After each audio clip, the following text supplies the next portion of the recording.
RGPD, ce nouveau règlement de protection des données entré en application le 25 mai 2018, vous en avez entendu parler. On vous a dit que ce nouveau règlement allait protéger vos données. Mais comment cette nouvelle réglementation protège vos données? Quelles sont les règles mises en place réellement? En premier lieu, RGPD n'est pas le nom du règlement. Enfin, pas vraiment. C'est un nom raccourci, un nom marketing. Le vrai nom du règlement, c'est Règlement UE 2016-679 du Parlement européen et du Conseil du 27 avril 2016 relative à la protection des personnes physiques à l'égard du traitement des données à caractère personnel et à la libre circulation de ces données et abrogeant la directive 95/46/CE. Ouf. Le titre du règlement nous apprend qu'il abroge une directive. Ah. Mais quelle est la différence entre une directive et un règlement? Une directive n'est pas une loi. L'Union européenne demande aux États de transposer dans la législation de chacun des pays membres ce que propose la directive. Les pays ont donc un peu de latitude, et ils en jouent.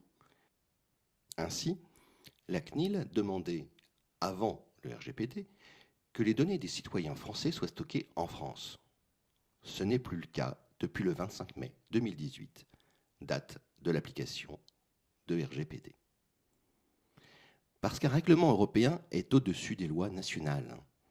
Le passage de directive à règlement est donc très important.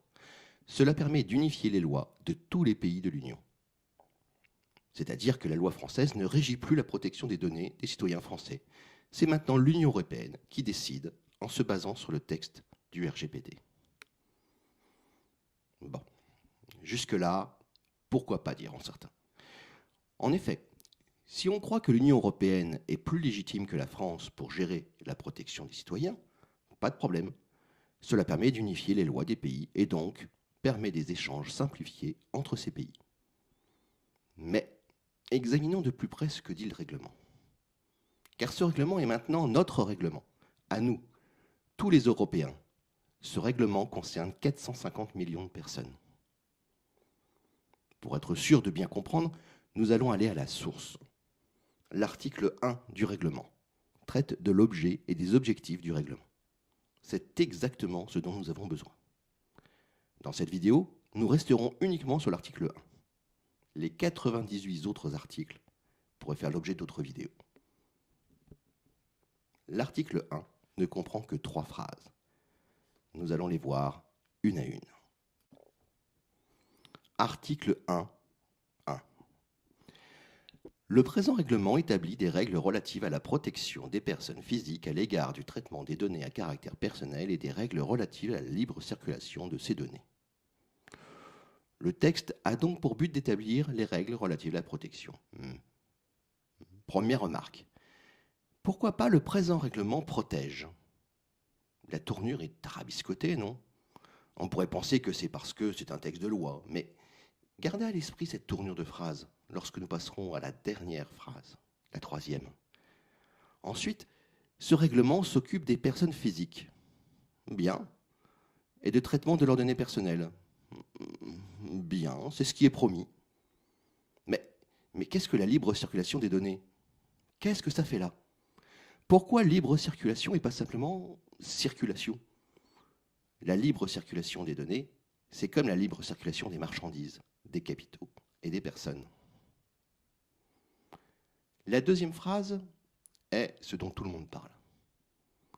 Le présent règlement protège les libertés et droits fondamentaux des personnes physiques et en particulier leur droit à la protection des données à caractère personnel. Sauf que les libertés et droits fondamentaux sont une notion très floue. Le site docdujuriste.com indique que ce sont donc des droits et libertés garantis par l'État de droit, mais il est malheureusement difficile, voire impossible, de trouver une définition de cette notion du fait de son caractère tout à fait abstrait.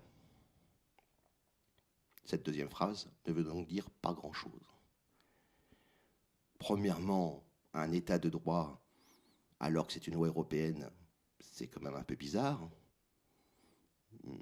Et puis, c'est plutôt une phrase qui est sujette à toutes les interprétations. Enfin, idem pour en particulier leur droit à la protection des données à caractère personnel. Quelle protection? Contre quel danger? Il est intéressant de voir qu'il n'y a pas vraiment de définition claire des dangers que courent nos données personnelles. Le sujet mériterait une vidéo à lui tout seul, comme beaucoup d'autres détails du RGPD. La phrase 3 est celle qui m'interpelle le plus. Elle est, je pense, le fond de ce règlement. La libre circulation des données à caractère personnel au sein de l'Union n'est ni limitée ni interdite pour des motifs liés à la protection des personnes physiques à l'égard du traitement des données à caractère personnel. Donc, nous parlons là de la libre circulation des données à caractère personnel. Lorsque l'on dit libre circulation, cela englobe le commerce de vos données et leur échange entre administrations, ou même le transfert de vos données entre des acteurs publics et des acteurs privés, ou inversement. Cette libre circulation n'est ni limitée ni interdite. Pas de limite. La vente de vos données personnelles ne peut pas être interdite. Ou plus exactement, elle ne peut pas être interdite pour protéger vos données. On peut interdire ou limiter la circulation des données pour d'autres raisons, mais pas pour protéger vos données. Comment peut-on dire que l'on protège les données personnelles avec un texte qui libéralise la circulation de ces mêmes données? Pour moi, c'est un contresens. Et donc les motifs liés à la protection des données étant le point 2 de l'article 1, la libre circulation invalide le point 2. Moi, je lis plutôt comme cela le texte. Article 1. Le présent règlement établit des règles relatives à la libre circulation des données personnelles.